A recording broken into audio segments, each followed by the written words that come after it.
Hi everyone, this is Paul here from the Magdalene Centre. Today I'm doing the astrology report for the week commencing the 19th of June. Apparently some key aspects and transits taking place this week and giving an overview of what it all means. Before I do that, I just want to clarify, as I always do, that the astrology doesn't control our lives. It gives us a framework to help us understand what is unfolding around us. It helps us to recognise where the opportunities for growth and what kind of lessons can we be learning at this time. But from there, it's up to each and every one of us to take responsibility for the choice that we make, to take the course of action guided by wisdom and not by blind impulse, and to seek the course of action that allows us to go with the flow rather than trying to make things happen outside of natural timing. Now, in terms of the astrology this week, I'll begin with the moon's transit as usual. So we start with the moon in Capricorn. So this is a time where I may feel the need to kind of look at how our life is unfolding and look at where we need to take responsibility for the areas of our lives which aren't unfolding the way we want them to, or how we would ideally like them to. And it's also about dealing with the practicalities of manifesting whatever vision we're seeking to accomplish.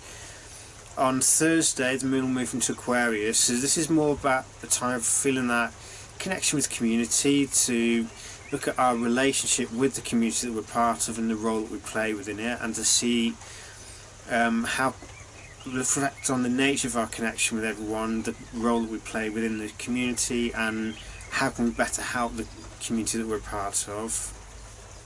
On Saturday, the moon will enter Pisces, so this will be a time where you feel the kind of connection with everything. So this is a good time for spiritual practice to remember at the feeling level that we're connected with everything around us, so everything's all one, as it were. It's a good time to work on compassion and conditional love, firstly for ourselves and then for other people. Before on Tuesday, the moon will enter Aries, and this will be a time where you feel that drive to take action, to make things happen.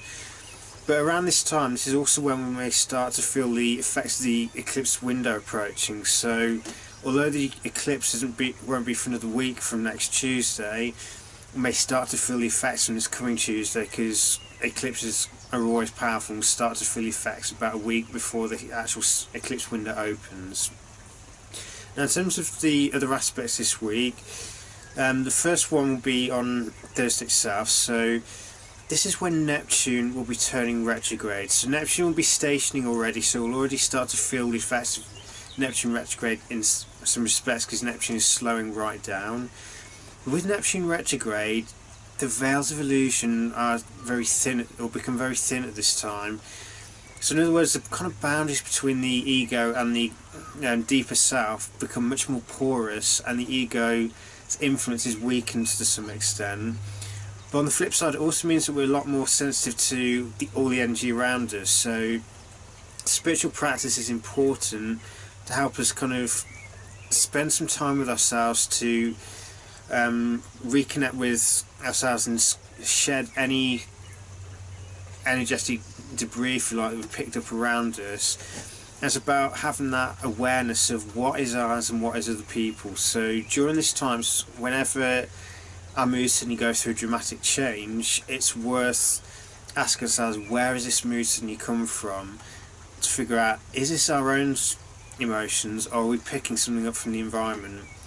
Is also, with spiritual practice, aiding us to shed any illusions that we're holding on to and learn to surrender to the natural flow of events without surrendering to another person, as it were.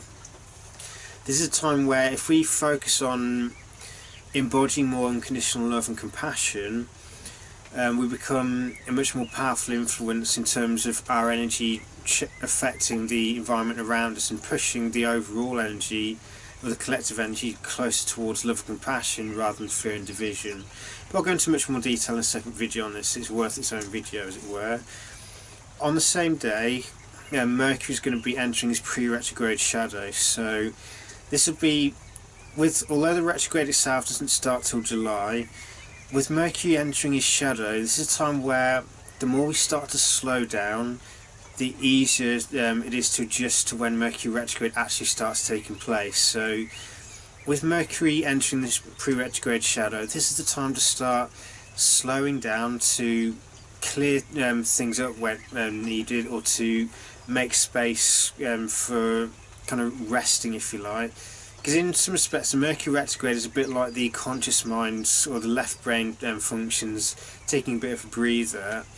So, in the same way that in our day-to-day lives we need to sleep in order to rest the mind, Mercury retrograde is a bit like the sleep period where the rational mind needs to take a break wherever possible to allow the intuitive functions to highlight what we've been missing.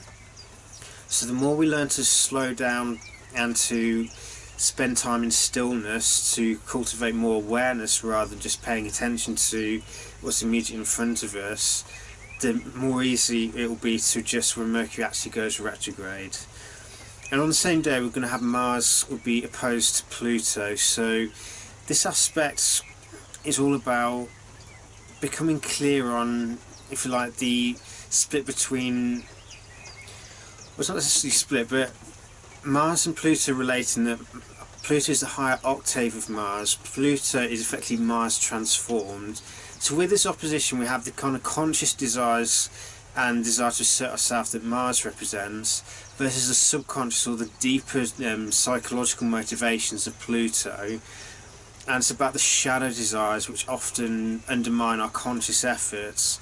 So, but this aspect is an opportunity for us to transform the desire function, to become more aware of where our actions and desires are driven by shadow needs, if you like, or unexpressed needs, and learn to recognise where the actions and desires are based on selfish impulses, and to strip away the selfishness, i.e. purify our desire function so that it's based on our authentic needs and the desire to express our authentic self. It's not the self that the ego would convince us is who we are, it's the real self, the self that we can only really experience in stillness.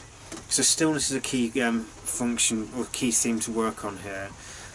Now the next day, Friday, the Sun will be entering Cancer, so this will mark a key change in terms of the overall themes taking place, in terms of natural unfoldment, and it also marks a month-long transit. So we've coming out of Sun in Gemini, which is all about highlighting the rational mind and our relationship with it and our capacity to move beyond our thoughts to being in the present moment. If we've been working on this, then when the Sun enters Cancer and shines a light of awareness on our emotional underpinnings rather than just our mental, the work we've done in Gemini serves our capacity to do the next level of work. So if we sought to bring our thoughts under control and create that space between thoughts, so we recognise that we are not our thoughts, then when our thoughts do spring up, then let's start to trigger the emotional patterns in Cancer. So when the Sun is passing through Cancer and highlighting our emotional underpinnings, if you like, this gives us an opportunity to shed old emotional patterns, old subconscious conditioning, and to break free of our pasts. It's to let go of elements from our past that no longer serve us, and to let go of old conditioning driven by the past, and from there it allows us to be emotionally present. So rather than trying to numb the emotions or having the emotions driven us, so the emotions, or Cancer, imagine, is like a river. The water is flowing all the time, so the emotions should not be suppressed, but the water is also flowing between banks, so it's contained by the river banks, so it's not flooding over everything, creating disruption.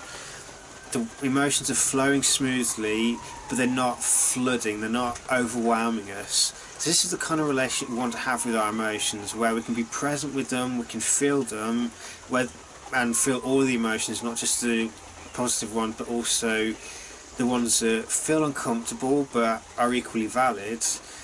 But it's learning to be present with the emotions without being consumed by them or without drowning in them.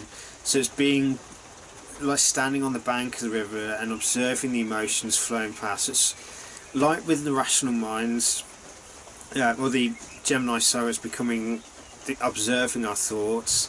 It's learning to observe our emotions by standing on the bank of the river. We don't have to jump in it, nor do we need to dam the river to control the emotions. It's letting them flow by and being observing them, feeling them if we need to, but not seeking to suppress them or not allowing them to overwhelm us. And if we can do this, it becomes a lot easier to become emotionally present with other people and to not be pulled off centre by other people's drama or other people's pain. It's being emotionally present, being that compassionate, nurturing presence without needing to over nurture other people.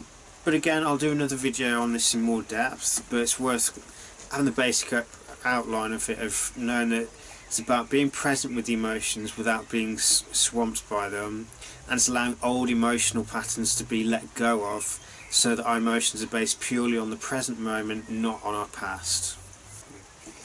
And on the same day, Juno will be entering Leo. So Juno's been in Cancer for the past few weeks, so in some respects, so with Juno in Cancer has been about that need for emotional nurturing, if you like, within our relationships. And with Juno in Leo now, though, it's more about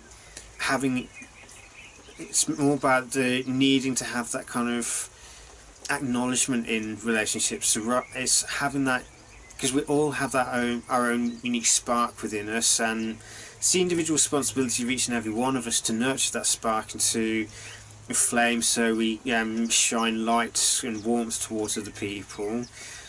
But with Juno in Leo, there may be a desire or need in relationships for that, I guess, sense of creativity and playfulness in relationships, but also to have that our authentic self honoured within relationships. So one of the things we do need to be mindful of is that we don't allow any kind of jealousy or any kind of dramatic actions, if you like, to try and gain acknowledgement from other people. So, I mean, Juno is generally associated is a soulmate asteroid. It's usually thought about in terms of committed relationships. This also deals with relationships which go way beyond just casual acquaintances. They're much deeper. And Juno also deals with the kind of relationship between disciple and guru, if you like. Though obviously that's not a very common relationship these days. But for any committed friendships or relationships that we have with people, it's about honouring the unique spark of the other person, but also making sure that our own spark of divinity is honoured as well. So it's about the equal honouring of one another and embracing creativity and playfulness within our relationships, rather than it just being about commitment and drudgery, if you like. And in terms of other aspects going on, so with the Neptune retrograde, Sun moving into Cancer and Juno moving into Leo, these three all kind of set the tones, and for that Mercury entering the pre-retrograde shadow, this week in some respects is a foreshadowing of the kind of events we can expect during the next few weeks and throughout most of July. So whatever we experience now is a foretaste of what will be coming later up.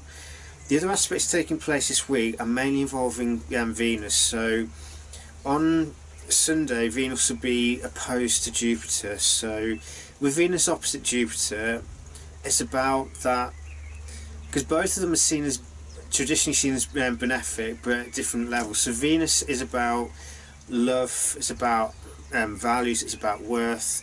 Jupiter's about understanding, it's also about and wisdom. It's also about expansiveness. Now, one of the Venus also deals with pleasure. So with Venus being the rule of Taurus, Taurus is all about physical pleasure. So one of the things we need to be mindful of is where the ego's appetite for pleasure gets out of control, if we're constantly expecting an unrealistic level of satisfaction from something. It's learning to take a step back and become more, appreciate what we already have. And it's also recognising that joy is not something that you just hold for yourself, it's something that gets shared. So when we operate at the higher level, which is about that generosity of spirit, that that beneficent approach to everything, and learn to appreciate everything that we already have, it's when we have appreciation that we more readily attract what we need in life. And so when we learn to share things, that they become more meaningful in some respects. an experience shared with another person is an experience that you can reminisce with that person and enjoy, if you like.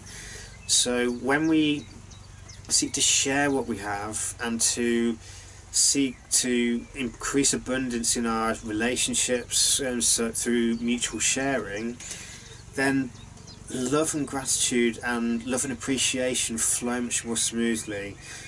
We also have Venus be in conjunct Saturn on Monday. So with Venus in conjunct Saturn, this aspect points to the need to remember the importance of discipline in relationships. For any relationship to last in the long haul, there needs to be a foundation of discipline and commitment. So all the things we may need to be mindful of here is any tendency towards the desire for instant gratification. It's remembering that for a relationship to last in the long haul and for it to have a solid foundation to withstand any trials and tribulations that are an inevitable part of life, and discipline and commitment needs also to be present. And it's remembering that love is a choice at the end of the day. It's something we must remember to, whenever faced with the choice between love and fear, it's remember to choose love over fear every single time. And when fear raises its head, it's having the discipline to avoid allowing fear to undermine the foundations of relationships or allowing insecurities to undermine the foundations. It's having that discipline to overcome the fears, to take responsibility for any fears of commitment that we may have, and to remember that committed relationships are the foundation for any long-term goals being formed, if you like, because no goal that's truly far reaching, if you like, can be achieved through solo actions. It requires relationships, whether it's romantic relationships, whether it's friendships, whether it's business relationships. Whatever the case, commitment and discipline are fundamental foundations for any relationship that's going to last in the long haul and isn't just going to be a flash in the pan. So there's quite a bit going on this week, but the main thing to remember is this week sets a tone for the next few weeks. As I said before, with Neptune turning retrograde, the Sun moving into Cancer, Mercury entering his pre-retrograde shadow, and towards the end of the week we'll be entering the kind of energies of the eclipse season, which starts on the 2nd of July proper. We'll already be feeling the effects of it by Tuesday. So the more we slow right down and become present in our lives, and to have the thoughts under control so that our thoughts don't trigger emotional reactions, and clearing out the emotional past so that we're present emotionally in our lives, we're not trying to suppress emotions or we're not drowning in them.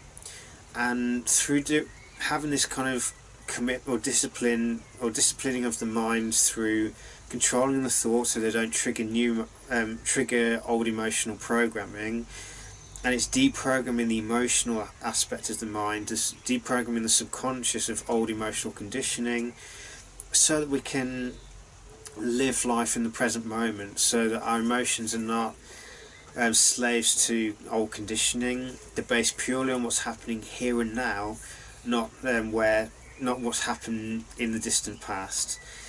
So the fundamental takeaway at any given point in life is the more we can be present in the here and now, the more readily we can connect with the astrology, and the more easily we'll flow with the natural progression of events. So slowing down and going with the flow is the best course of action at any given point.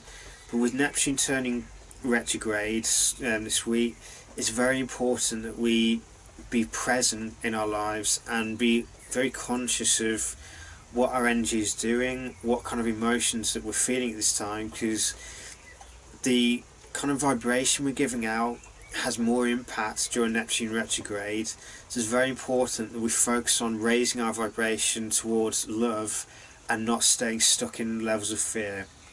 So the more we strip away or remove old emotional conditioning, the more readily we can raise our vibration, and the more committed we are to spiritual practice, so spending time alone to connect with our own energy, to shed old energies from our system, so that our energy or our body can heal if we're suffering from it. The more we can become discerning as to what is our stuff and what is other people's, and the more we can embody that loving and compassionate energy that creates a healing vibration. But it's not about interfering with other people's lives, it's about healing our own lives so we become a healing presence. Whether people choose to partake in the process or not is up to them. It's not our place to tell other people what they should be doing. It's our place to use astrology as best we can, but have the most important thing at all times to remember is the more we can be present in our lives, i.e. living in the here and now, and the more we seek to be loving in our interactions with other people, the more empowered we are, and the less likely we are to operate from old conditioning, so we can then face situations as they are and we can be engaged in the flow. So may this week's astrology bring you many new insights and an opportunity to clear out the past and to gauge what will be coming up for you in the next few weeks. So take care and be blessed.